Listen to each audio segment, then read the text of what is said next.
हो गया खाली हो हमर यार तो एक बेर बात कर दे हो गया खाली हो हमर यार तो एक बेर बात कर दे तो सुनाया रहा हो भरती पटना में आके मुलाकात कर लेगे आगे सुनाया रहा हो भरती पटना में आके मुलाकात कर लेगे आगे चल जाइबो छोड़ी के दुनिया विदाई अपने हाथ कर लेगे आगे सुनाया रहा हो भरती पटना में आके मुलाकात कर लेंगे हो के सुनाया रहा हो भरती पटना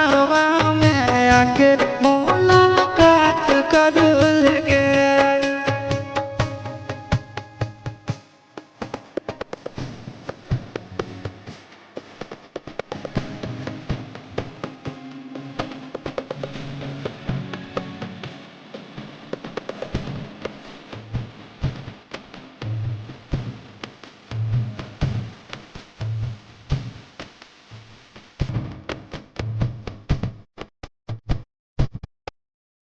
घर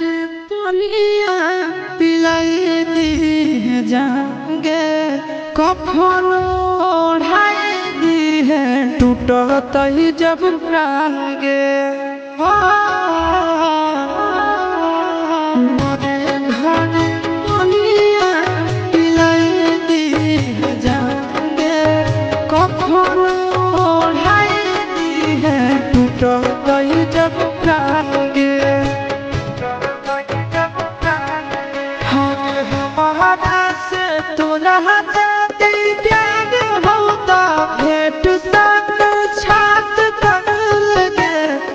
सुनाया रहा हो भरती पटना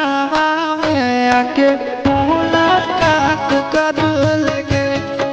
सुनाया रहा हो भरती पटना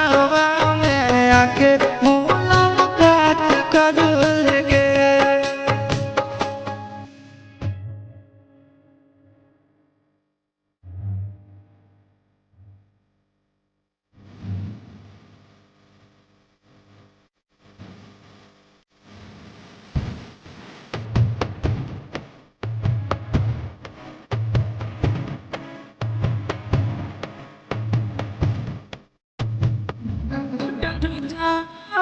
दिल के बुलावा मौत के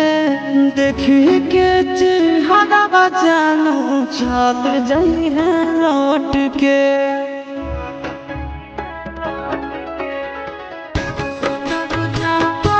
दिल के बुलावा मौत के देखी के चेहरा जानू चल जाई है लौट के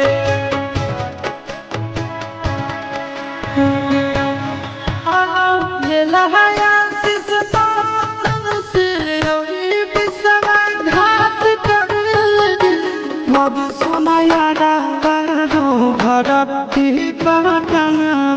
में आके मुलाकात कर लेंगे